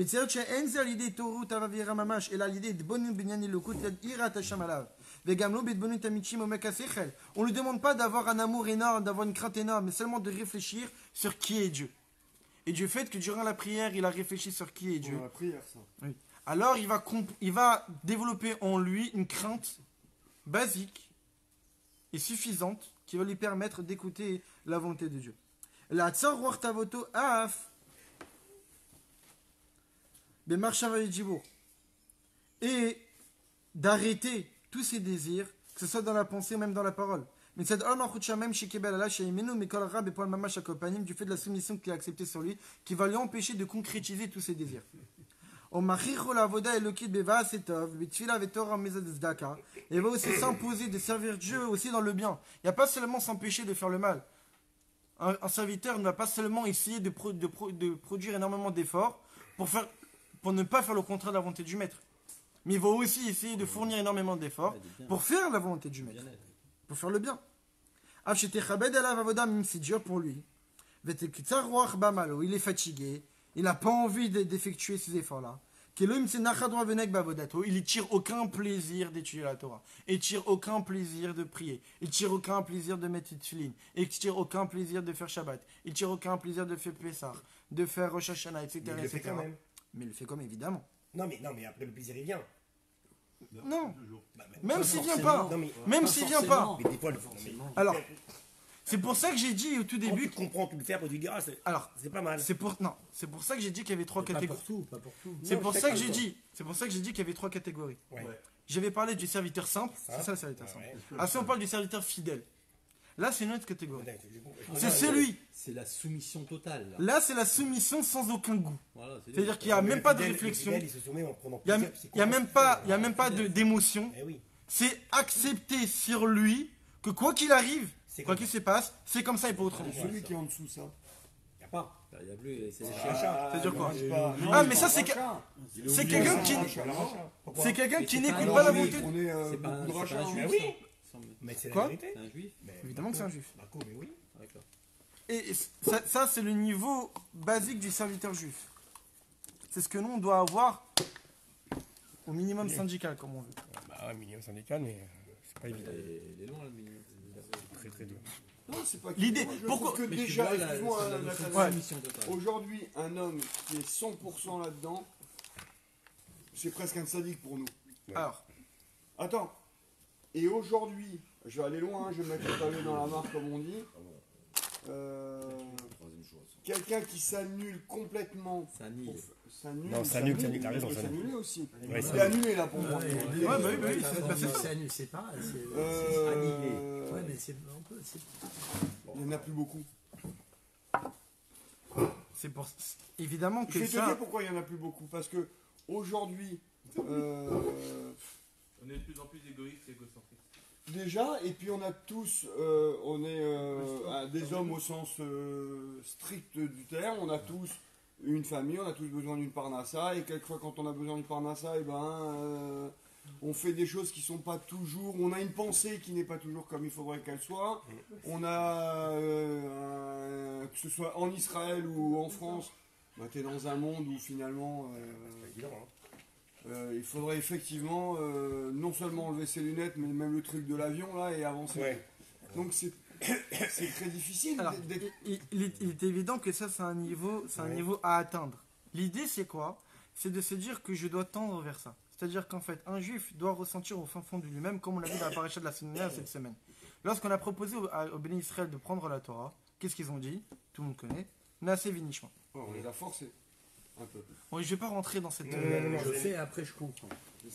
Je vais pas rentrer dans cette réflexion-là. Mais en tous les cas, ce qui est Non, non, sûr, enfin, d'accord. ce qui est sûr, c'est que les Béni Israël ont dit, les Béni Israël ont dit Naase vinishma. C'est quoi l'idée de Naase vinishma? Et justement, le rabbi précédent, il parle du Eved pour expliquer ce que c'est Naase vinishma. C'est quoi Naase vinishma? C'est de se dire que je sais même, j'attends même pas ce que tu vas demander. Ils ont dit Naase vinishma avant même que Dieu énonce la Torah. Donc ils ont dit Naase, on va faire sans qu'il y ait aucun ordre. Ils ont dit on va écouter, sans même on va comprendre, sans même qu'ils aient déjà écouté quoi que ce soit. C'est de se dire que ce qu'on attend d'un juif, c'est que quoi qu'il arrive, à partir du moment que ça vient de Dieu, j'accepte. Il y a ce qu'on appelle, la soumission bitul ratson et bitul baal ratson. Il y a ce qu'on appelle la soumission à la volonté de Dieu et il y a la soumission à Dieu. La soumission à la volonté de Dieu, c'est que j'ai entendu qu'il y a un commandement, il y a les tefilines. Maintenant, je sais qu'il y a les tefilines, alors je vais accomplir les tefilines. Et il y a la soumission à Dieu. C'est de quoi? C'est quel que soit le commandement de Dieu qui va nous demander de faire, je vais le faire. Pourquoi? Parce que c'est Dieu qui nous a demandé. L'Admor Hazaken dit dans le Tanya que si Dieu nous avait demandé que tous les matins tu te lèves et tu couperais du bois, on l'aurait fait. Comme si on mettrait des tefilines. D'accord. Pourquoi? Parce que nous, ok, on prend de lanière, on a pris une peau d'un animal cachère, on l'a tanné, etc. On a fait un boîtier, on met tous les matins. On comprend pourquoi? Imagine un juif qui a pas Ça, compris. qui voit Voilà, du bois. voilà. Ouais, je suis d'accord. Dieu nous aurait demandé de couper du bois, on l'aurait fait avec autant d'envie que couper du bois. Et dans quelle Pour quelle raison on le fait? Et moi, Parce tu que vois, Dieu a demandé. Alors, je suis pas l'Admor Hazaken, mais quand je dis la soumission à Dieu, on est tous soumis à Dieu. Quelque part, on est tous soumis à Dieu. Pourquoi? Parce que De manière naturelle, lui, mais on l'a pas, il faut le dévoiler. après, mais si tu veux, pour être un serviteur simple, c'est déjà énorme ce qui est Bien écrit sûr. là. Bien sûr. Tu vois ce que C'est maintenant énorme. tu me dis tends à devenir un serviteur simple parce que moi j'en suis pas un en tout cas. Mhm. Et ben Pas fait chaque finir. hein Oh, t'en es pas loin. Non, Marc. mais non. Non, vraiment, vraiment. Ben non, sérieusement, Ouais, chaque pas que je fais, ça me fera gagner de devenir peut-être demain un serviteur simple. Ah, ça, voilà. Et peut-être à la fin de ma vie un intermédiaire, peut-être. Amen. Serviteur fidèle. Voilà, fidèle. Mais aujourd'hui, tu te rends compte de se dire, on s'annule complètement. C'est dur, hein? Bien sûr que c'est dur. Même si on a envie dans notre esprit puisqu'on est soumis. Mhm. Mais tu as les choses de la vie qui font que... Alors, c'est ça ce qu'on appelle Enfin, les c'est efforts. le point de vue, hein. C'est ça ce qu'on appelle les efforts. Après, on va. C'est une trajectoire. C'est une trajectoire, ça va, c'est le chemin. Je fais Même pas les ça. rabbinim qu'on a Tu vas de autour Paris nous, à Marseille, c'est la route. J'en connais même pas qui s'annulent complètement. Même les rabbinim. Ouais, qu'on a autour de Bah, nous. c'est un sujet très sensible, ça. T'as coupé là? T'as coupé? Non, ça, non. extrêmement sensible. C'est un sujet très sensible. Je vais pas Ah, mais non, on Ah. a pensé la même chose. Regarde, moi, il y a 15 jours, il y a On a une pensé chose qui est très prévue au sensible garage. comme sujet. Rapproche-moi. Parce que les rabbinim sont des hommes avant Tu tout. fais des avions maintenant. Ah oui, mais donc, moi j'en connais pas qui s'annulent. Mais alors, c'est les deux configurations données pour Dieu et avec, parce que Dieu l'a ordonné. Il y a beaucoup. Où est-ce que tu situes la crainte d'Hachem? Quoi? La crainte de Dieu, en fait, c'est la base. C'est ça, Nassif Nishma. Mais non, mais. La crainte de Dieu, c'est Nassif Nishma. Mais t'as pas- C'est-à-dire qu'en fait, c'est la base des bases. Hein? Bien sûr, parce que si j'ai pas de temps dans la crainte de Dieu, eh ben, je ferais tout et n'importe quoi. Tous ceux T'as un frein, t'as un Daniel, frein. Daniel, Obligé, tous t'as un ceux frein. qui sont venus ce soir, ils ont une crainte de Dieu. Ben oui, Daniel. Rappelle pas, Bien Marco. sûr. La base des bases. Ben oui. Tu crains Ah oui, ton père, toi? Moi, je connaissais pas Pardon tout le monde. Hein. Mon père, je le respectais. Oui, mais Mais à l'époque, mes crainte, ça parents veut dire m'avaient- t'as peur. Ouais, bah, C'est ça, non? Crainte, c'est ta respect, mais un peur. peu crainte. Mais Hachem, t'as la crainte de Dieu ou t'as la crainte d'Hachem, bien sûr. Sinon, c'est le libre arbitre, c'est la libre. Tu peux tout, tu te dis rien n'est interdit. N'importe quoi après. Ah oui, tu fais n'importe quoi. On continue. quelque part. Bien sûr. C'est très cool. c'est très Machar, Shakol, Bekua, Vecher, étant donné que tout est. C'est bizarre. Mais hein. ça, on est bien d'accord. Il est gentil. C'est une trajectoire. Mais Alors, évidemment que c'est une peut-être que On peut certains. pas devenir comme ça tout de suite et Non, devenir. c'est Tout de suite, évidemment que c'est une évidemment que c'est un c'est travail. pas vrai. Il y en a qui sont nés comme ça. D'accord. Parce qu'ils sont dans Alors un celui truc. qui n'est pas né Parce comme qu'ils ça. sont dans- Alors, C'est la trajectoire. alors attends. Justement, le Rabbi Rachel, il va te parler de ceux qui sont nés comme ça. Ah bah voilà. Que ils sont pas forcément comme ça. On peut pas les appeler des serviteurs de Dieu. C'est quoi serviteur de Dieu? Comme je l'ai dit tout à l'heure, c'est ce qu'on appelle Oved Elohim. Quelqu'un qui sert Elohim. Oved, C'est une trajectoire. Oved, c'est du même langage que Iboud Orot. Comme aujourd'hui. Travailler la peau. Bon. Tu prends une peau, tu la travailles. Elle devient souple. D'accord. Pourquoi? Pour changer sa nature.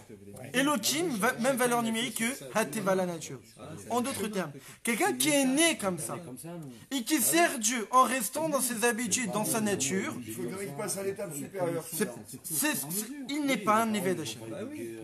Il n'est pas appelé un serviteur de Dieu. Pourquoi? Parce qu'il est resté tel qu'il est. Voilà, Quelqu'un donc, qui il va sert faire Dieu, l'étape numéro c'est quelqu'un 2. qui va au-delà de ce qu'il est.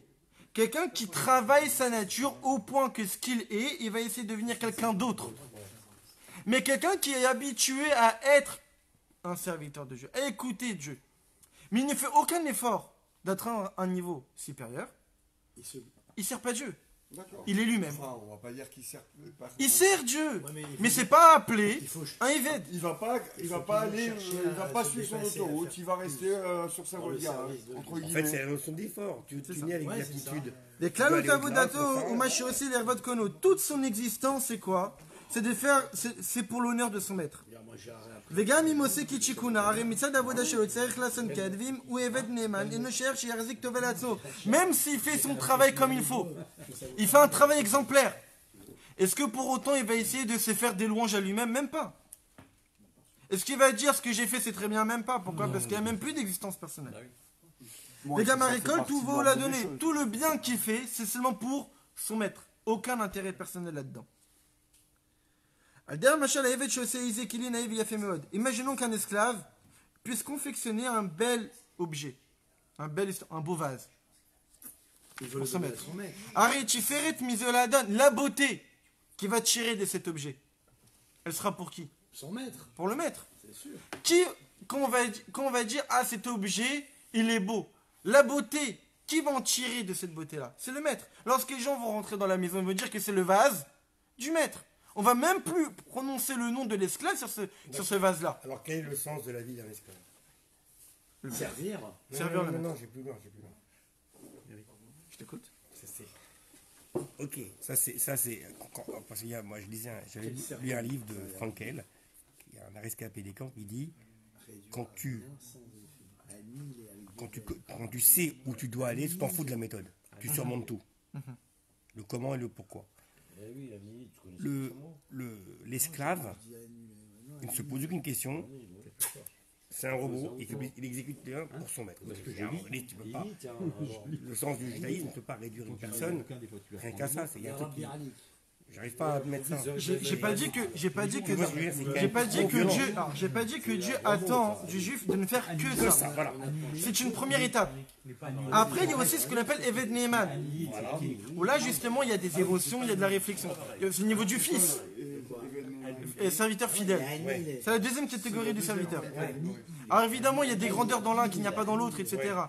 Eved Neyman, évidemment, quand on l'étudiera peut-être un jour, extérieurement parlant, c'est plus élevé que ces serviteurs simples. Mais il y a quand même une certaine grandeur de le serviteur simple, c'est que quoi? C'est que de lui-même, il ne veut pas. De lui-même, il n'a aucun intérêt. Et malgré cela, il le fait quand même. Ok, alors qu'est-ce qui a le plus de srout?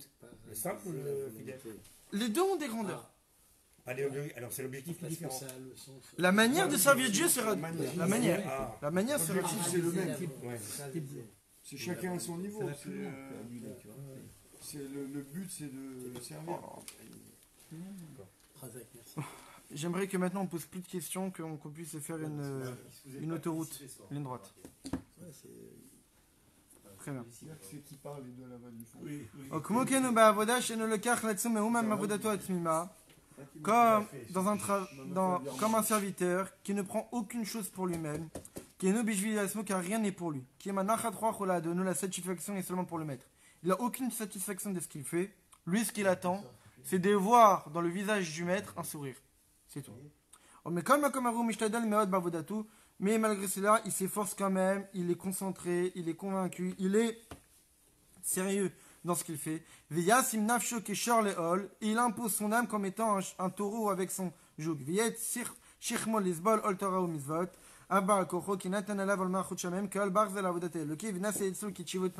Cela devient naturel pour lui. Très bien. וזהו, וזהו שנקרא עובד אלוקים, ça c'est ce qu'on appelle עובד אלוקים. בעול כבד avec un joug lourd, שכל עבודתו למעלה מכפית שיבו. Et ça, c'est une idée essentielle. Lorsque tout son travail qu'il va effectuer, lorsque cela relève de quelque chose qui est au-delà de sa nature et de ses habitudes.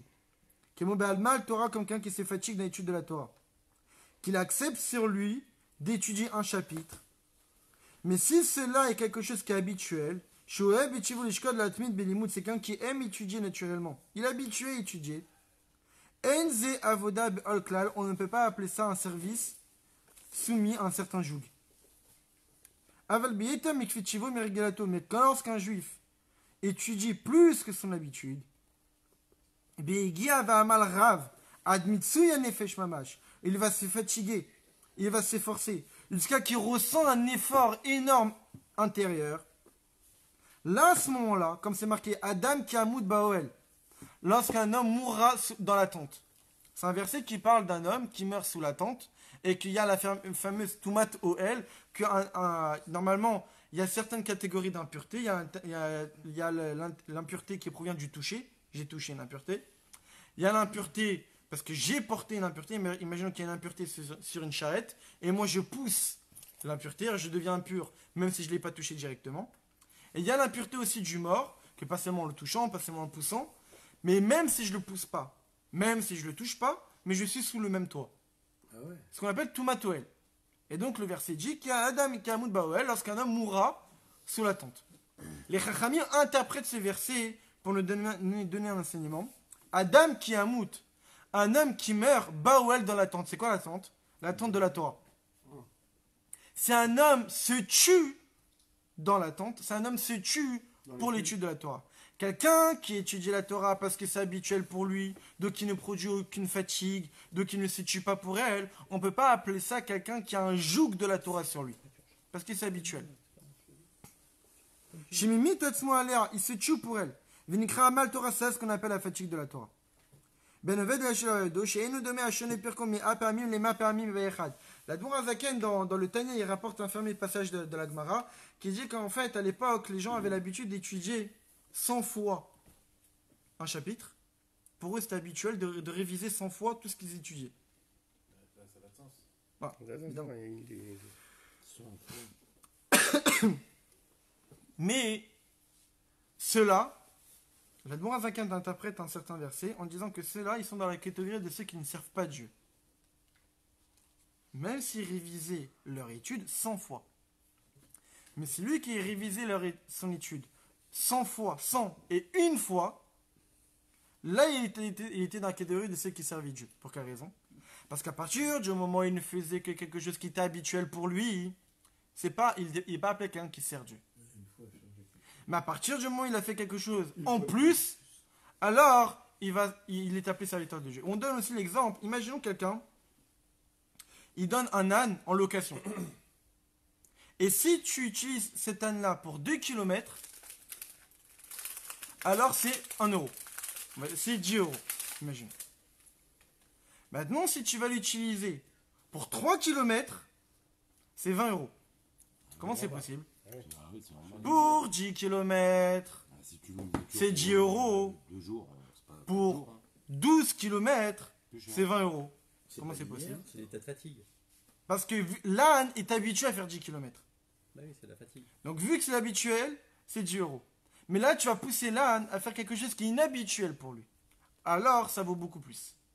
Et c'est pareil plus ou moins dans l'étude de la Torah. Carotte. Quelqu'un qui est habitué à étudier la Torah d'une certaine manière, à étudier une page par jour, aller une fois un cours de Torah, etc., ça devient une habitude. Évidemment, il fait quelque chose de bien. Mais ce que Dieu attend de lui, c'est qu'il est capable d'aller au-delà de ses limites, au-delà de sa nature. 3 heures.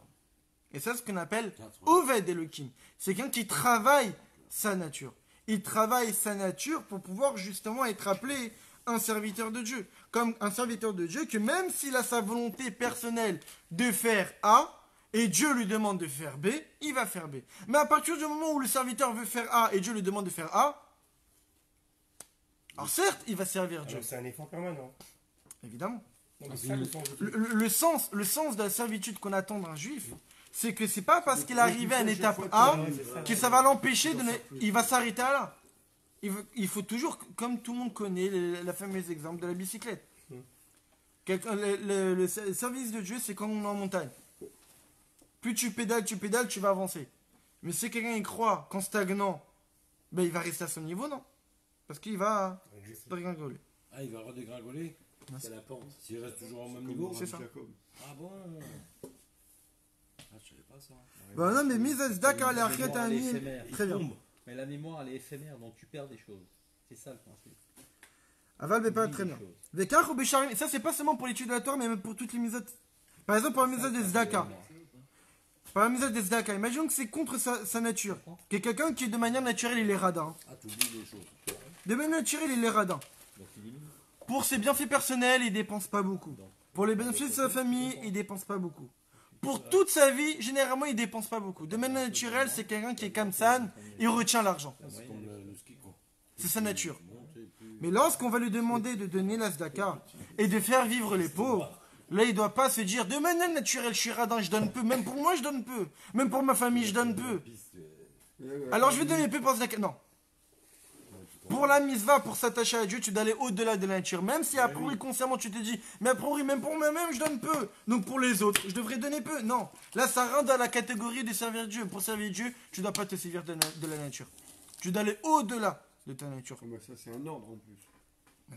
Bah, c'est pareil pour l'étude de la toi, Torah. non, pour toi, tu fais ce que tu veux dans ta dépense. Tu veux manger du pain et des olives, tu manges. Mais bon, là, c'est. Bon, il y a certaines aussi règles à respecter. Oui, non, mais là, t'as quand même l'ordre de le On faire. la Demfrout. Non, mais ça, il faut avoir les moyens. וזהו מצד המלכות של משאליו נקרא עובד אלוקים. שמבטל צ'יבו, quelqu'un qui va annuler sa nature avec כוח הגיע כפיו שנס הנפשו על זה ונותן לעני. Qui va utiliser toutes les forces qu'il a produites dans son travail et qui s'est dit, me suis fatigué dans mon travail. J'ai récupéré un certain gain-pain, un certain butin, j'ai récupéré cet argent. Ça va te faire mal, mais cet argent que tu as récupéré en travaillant, bah, tu vas le donner aux autres, à ceux qui en ont besoin. Mais c'est la parnassa, c'est la. Bah, c'est d'accord. Même plus que 10%, même un cinquième, même plus qu'un cinquième. On est dans une génération, comme je l'ai souvent expliqué, où ces règles des 10%, ça c'est autre chose. Les masseurs c'est autre chose. Bichlal, cet argent ne t'appartient même pas. Le jean. 10% ça t'appartient pas. Un juif doit se dire 10% ça m'appartient pas. Je dois essayer de m'en débarrasser le plus possible. Faut pas que ça reste dans mon compte en Mais banque. il faut pas que ça. Il faut Si pas ça que- reste, il faut pas c'est que pas tu te bien. mettes en danger aussi quand même. Attends, t'as des enfants, t'as.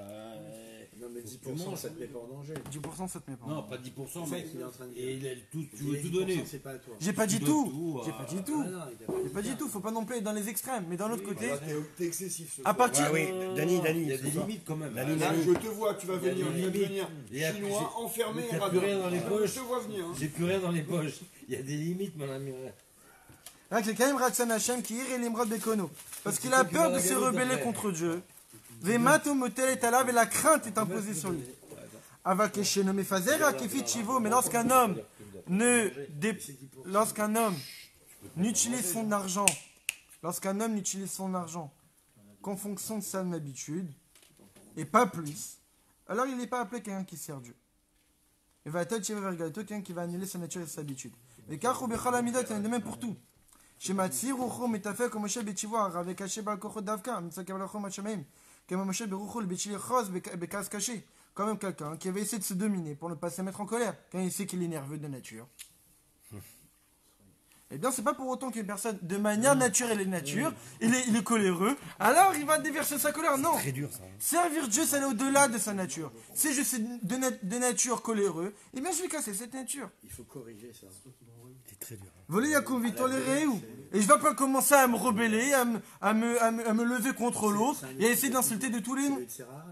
Venez le chevra à la dame et pas essayer de penser mal sur les autres.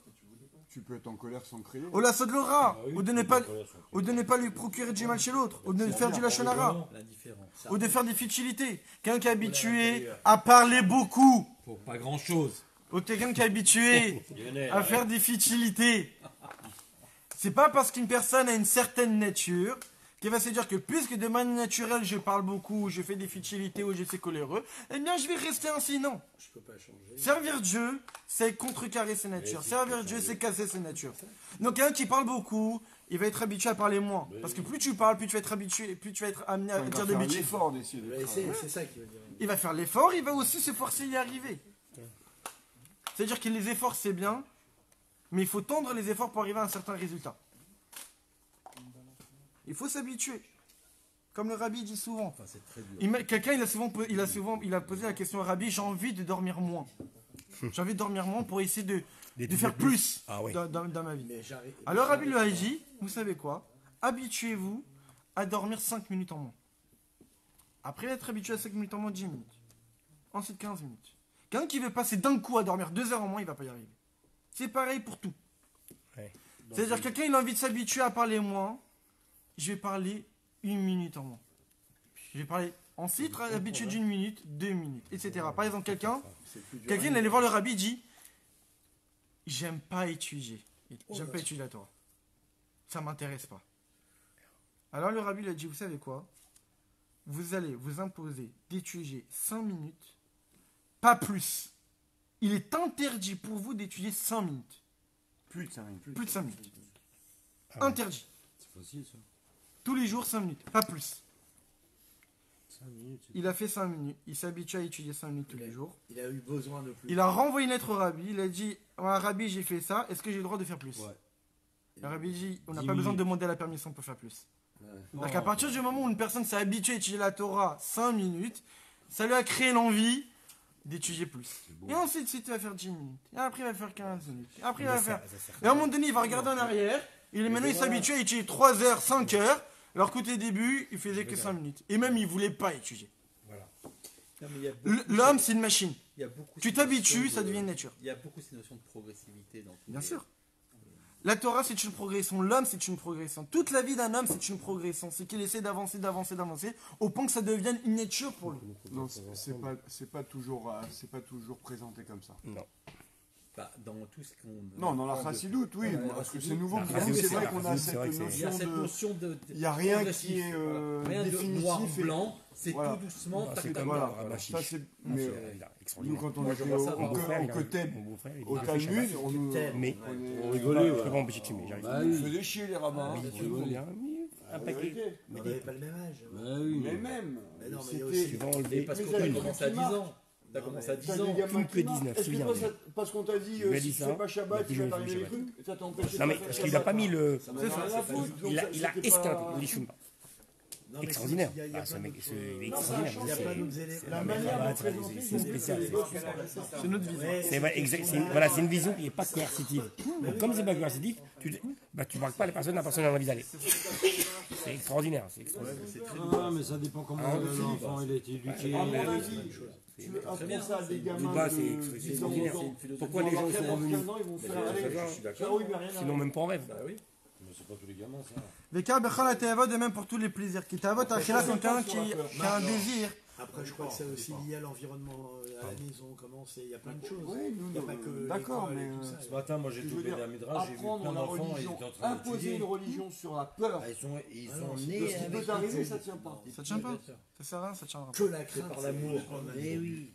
L'amour. Non, mais les parents des Et nous, on a, des- à des l'époque, c'était bébés la comme peur, ça, enfin la peur. après, que de la devenir, nation. Vekar bechal atavot, de même pour tous les plaisirs, qui est tavot achila comme les plaisirs de la consommation, tavot amishga, le plaisir du rapport, va sagaton, veosher avec avod, ou être attiré par la richesse et l'honneur, vinitsoach et la réussite. Afin piche en basé il n'y a aucun interdit à manger, aucun interdit au rapport, il n'y a aucun interdit à être riche, aucun interdit aux honneurs. C'est important. c'est important. Itafek vimshol berucho limno et tatsum mikol elim, on doit quand même s'efforcer de s'empêcher d'exagérer dans tout cela. Plus beyeter mikocho vetchevo, plus que sa nature. Afalpish betchevo rodef kavod veosher vitnasut. Même si de manière naturelle, il est attiré par les honneurs, il est attiré par la richesse, il est attiré par un certain sentiment de grandeur sur les autres. Mais comme Istapek Bemouat, il doit essayer de s'efforcer de se suffire du minimum. Voilà. Chercher l'humilité. Chercher de se satisfaire du minimum. Je sais pas si c'est servir Non. satisfaire du minimum. Apprends à bien Non, se- mais même par, non, je te parle par rapport à la richesse. C'est-à-dire quelqu'un qui cherche l'argent, déjà d'une certaine manière, il ne sera jamais rassasié. Non, mais essaye de bien utiliser ce que tu as déjà. C'est ça. Eh oui. Avoir plus, là, ça.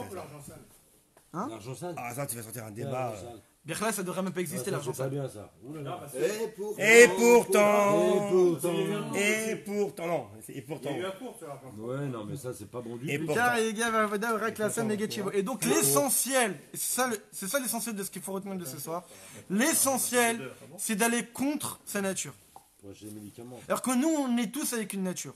Au fur et à mesure de notre vie, on s'est imposé une certaine nature, de certaines habitudes.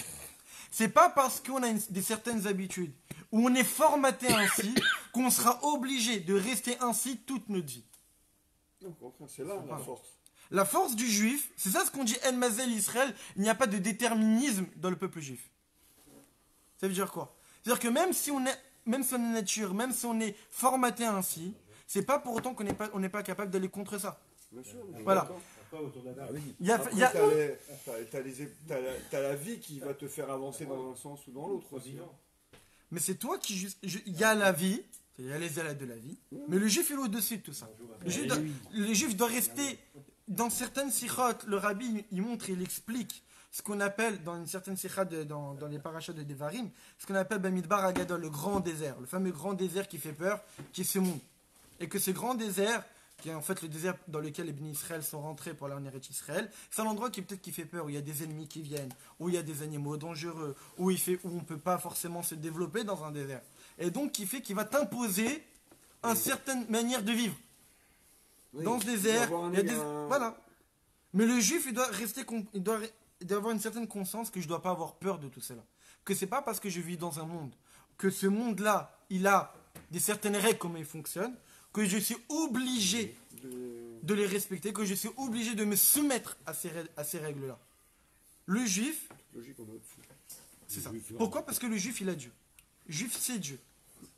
Le juif, il a Dieu en lui. Mais est-ce que les épreuves de la vie, elles peuvent pas faire justement basculer tout ça dans un sens comme dans l'autre? Bien sûr. Les épreuves de la C'est vie ça. peuvent être soit malheureusement briser l'homme et le faire chuter, soit justement être un tremplin pour justement l'élever comme on l'a vu la semaine dernière. Tu sais qui c'est qui a chuté? C'est les enfants ils ont vu leurs parents. Le rabbi dans une sikha, il pose, le rabbi dans une sikha, il pose une question par rapport, on est dans les parachutes de la sortie d'Égypte, de l'ouverture de la mer, du don de la Torah. Le rabbi pose une fameuse question, il dit à quoi a servi l'ouverture de la mer? Parce que si on regarde physiquement parlant, les bénis Israël, ils n'ont pas allé d'une rive à l'autre. hein. Lorsque les bénis Israël, ils ont traversé la mer, ils sont revenus sur la même rive. Ils ont fait un demi-cercle.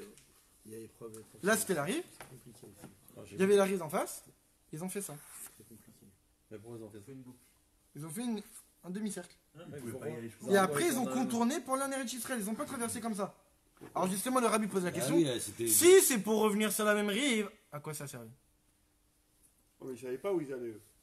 Ah, justement, ils ne savaient pas. Mais d'un autre côté, tu dis, ce traverses la mer. Mais Ce soit utile. C'était pour éprouver le Nefesh. La première personne qui Ouais, était dans l'eau, elle avait l'ouche qu'à la Quoi narine. On Elle avait voyait peur. les Égyptiens, Alors, il y avait cette idée de noyer les Égyptiens, certes, mais Dieu il peut pas trouver Bah, d'autres autant, moyens pour se débarrasser des Égyptiens. Ben oui. Il fait ce qu'il veut. Un coup de Il vent. ouvre la terre et c'est fini. Il fait ce qu'il veut. Pourquoi cette idée d'ouvrir? Le monde de terre, c'est tout.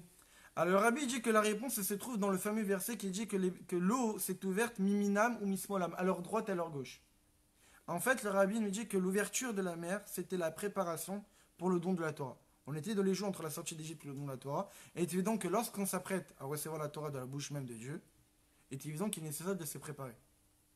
Le rabbi nous explique qu'en fait, pour quelle raison on précise de nombreuses fois dans la parashat de Béchalar que l'eau était à droite et à gauche, c'est pour te dire aux Juifs que pour pouvoir recevoir la Torah, pour pouvoir t'attacher à Dieu, il est nécessaire que même si de manière naturelle tu es une nature de droite, de bonté, tu dois aussi servir Dieu par la gauche. Et si de manière naturelle tu es plutôt rigueur, tu dois aussi servir Dieu avec la bonté. En d'autres termes, la préparation pour recevoir la Torah et servir Dieu convenablement, c'est avoir conscience de ne pas se suffire de sa propre nature. Ça suffit pas comme réponse, ça. Parce que ça justifie pas pourquoi ça insère. Si, Parce que, Mais les retours, laisse-moi droite, t'expliquer. gauche, droite. Ma vision, c'est que si d'aventure, tu as besoin d'avoir le côté gauche et droit, Hmm. bonté et rigueur, il suffit d'avoir tout droit, d'aller dans l'autre rive, avec à droite et à gauche. ah, évidemment qu'il fallait aussi passer par d'autres étapes, mais la question est, c'est pourquoi il Pourquoi fallait l'ouverture, passer. il te parle. Pourquoi l'ouverture? Ah, l'ouverture. je Pourquoi comprends. l'ouverture? Le Ah, chemin, c'est ah, le encore une chemin. autre question. C'est le chemin, moi je te parlais, pardon. C'est-à-dire l'idée, c'est que à la limite, un juif lambda, on va lui dire, pour quelle raison il y a l'ouverture? Bah, il y avait l'eau, faut bien la traverser. D'accord, non, mais ça, Alors je justement, comprends. on lui répond, mais La notion concrètement, de- ils sont revenus de sur la bonté même et rive. rigueur, je la comprends. Ah. Mais de demi-cercle, Comme ils sont morts les Égyptiens, ils sont morts en Égypte. Donc l'idée, c'est que pour recevoir la Torah et se mettre dans un état de servir véritablement Dieu, le juif doit se dire que c'est pas parce qu'il sert Dieu d'une certaine manière qu'il doit seulement se suffire de cela, Cette manière. de cette manière-là. Quelqu'un qui est bon, Ils sont dans quelqu'un qui a de nature, il aime bien donner l'asdaka. Quelqu'un de nature, il est joyeux. Quelqu'un de nature, il aime bien être bon avec les autres. Mais de s'asseoir et d'étudier la Torah, Ben, c'est le sens il n'arrive pas. C'est le sens des- Ça aussi doit se travailler. Quel rapport Il ça travaille. Non, non, arrête. Il a Les deux. Nathanaël, Marco, il a une idée. Il a un élément de réponse magnifique. Non, pas Dis-le. du tout. Voilà. Allez, on fait- on Il fait- a dit le demi-cercle. Il était là-bas. Parce qu'il voulait pas avoir On était tous de là-bas. décès dans la terre d'Israël, même d'Égyptiens. Pas dans la mer. Voilà, ils viennent d'où, de la montagne? Pas de décès tout court même. Mais de toutes les manières, les Eretz Israël, ils auraient pu mourir même dans le désert sans pour autant que ce soit Eretz Israël. Ah, c'est pas un bon élément de réponse. Mais non, je te dis, mais il n'y avait pas encore. Juste on finit s'il vous plaît. Allez, on finit. Allez, Moi, me plaisait bien. allez, la photo. J'aurais voté pour toi. Hein. Moi aussi, moi j'ai trouvé ça pas mal. Ouais, oui, c'était bien ça. Et donc, un homme, il peut avoir certaines natures, il peut être attiré par certaines choses, il peut être habitué par certaines choses depuis qu'il est né, mais c'est pas pour autant qu'il a ces habitudes-là qu'il doit se suffire de cela. Un vrai serviteur, comme on l'a dit, un serviteur, il est arrivé à une conscience qu'il n'a même plus de vie personnelle, qu'il n'a même plus de vie privée, et tout le sens de sa vie, c'est son maître, c'est son Dieu, c'est Akadosh Baruch Hu. Et tout ce que Dieu lui ordonne de faire, quoi qu'il arrive, il le fera, même s'il ne souhaite pas le faire. Même s'il n'a aucun intérêt à le faire, même s'il n'a aucun plaisir à le faire. Et pas seulement il n'a aucun plaisir à le faire, même si c'est difficile pour lui de le faire. C'est contre sa volonté, c'est contre ses désirs. Quoi qu'il arrive, il va devoir le faire. Et c'est ce que le juif, il doit attendre. Nathanaël, dans notre génération, il y en a des serviteurs. Bien sûr. Bah, qui par exemple? On est tous des serviteurs. Non, non, mais à ce point-là, c'est-à-dire Bah, mais bien qui sûr. ont atteint cette limite. Bien sûr que ça existe. Je pourrais pas te dire, mais bien sûr que ça existe. Ils sont rares en tout cas, c'est ça. Ah, c'est à nous de multiplier ces gens-là et de devenir ces gens-là. Très bien. Mais bon, on fait. Et donc, pour finir, On fait. C'est ce qu'on peut, quoi. Faut faire de manière à ne plus vouloir ne plus faire. Oui, il faut pas faire tout d'un coup, quoi. Faut avancer. Voilà, c'est ce qu'on fait de lundi soir, on apprend des choses sur le serviteur naturel. Ouais, donc l'idée essentielle de ce soir, c'est de se dire qu'il y a une première catégorie de serviteurs qui est ce qu'on appelle Evet Pachout, le serviteur simple. Le serviteur simple, pourquoi la raison on l'appelle simple? Parce qu'en fait, dans la manière de comment il sert Dieu, il n'est cette servitude, cette manière, elle n'est pas agrémentée d'un certain goût. Il n'y a pas d'émotion, il n'y a pas d'amour de Dieu, il n'y a pas d'enthousiasme, il n'y a pas de plaisir, il n'y a pas de joie, et il y a non plus, il n'y a pas de réflexion. Mais l'idée essentielle, comme tu as dit, c'est du travail. C'est-à-dire qu'en fait, c'est une soumission. L'idée essentielle de cette manière de servir Dieu, c'est l'acceptation du joug divin. C'est-à-dire que il y a Dieu, je suis juif, je suis serviteur d'Akadosh Baruch Hu, du roi des rois, et donc de manière naturelle, je me dois d'écouter H24 toutes les ordonnances, tous les commandements d'Akadosh Baruch Hu, et de faire quoi qu'il arrive à la volonté de Dieu, que ce soit ma volonté ou pas. Et si de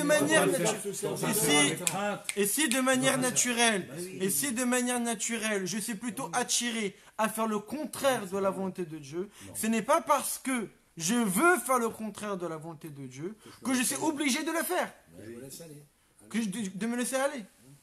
Je veux peut-être faire le contraire de la volonté de Dieu. Enfin, je crois vouloir, parce que comme le dit l'Admor Zaken, un juif sincèrement, profondément, ne peut pas faire le contraire de la volonté de Dieu. Profondément parlant, un juif ne veut que faire la volonté de Dieu. Seulement, le Tzara le fait croire, son âme animale le fait croire qu'il veut. Mais au fin fond de lui-même, un juif ne veut que servir Dieu. C'est ce qu'il veut vraiment. Seulement le juif à un moment donné, à un moment donné, j'arrive plus à parler. Daniel, c'est qu'on parle en même temps que moi. C'est lui, hein, il a pas parlé. Arrêtez de me À un moment donné, le juif, il va oublier l'amour naturel qu'il a vis-à-vis de Dieu. L'Admor Zaken explique dans le Tanya que tout le commencement des erreurs qu'un juif peut accomplir dans sa vie, c'est parce qu'il oublie l'amour naturel qu'il a envers Dieu. Si un juif savait que de manière naturelle, au fond même de son cœur et en lui, il a cet amour pour Dieu, jamais il transgresserait aucun interdit. Parce qu'à partir du moment que j'ai cet amour profond et qui est là en moi, que j'ai reçu comme héritage d'Abraham, Yitzhak et Jacob, il est évident que jamais je pourrais me permettre de transgresser la volonté de Dieu. Parce qu'avant même de faire quoi que ce soit, je me dis, mais attends, mais j'aime Dieu, alors comment je pourrais transgresser?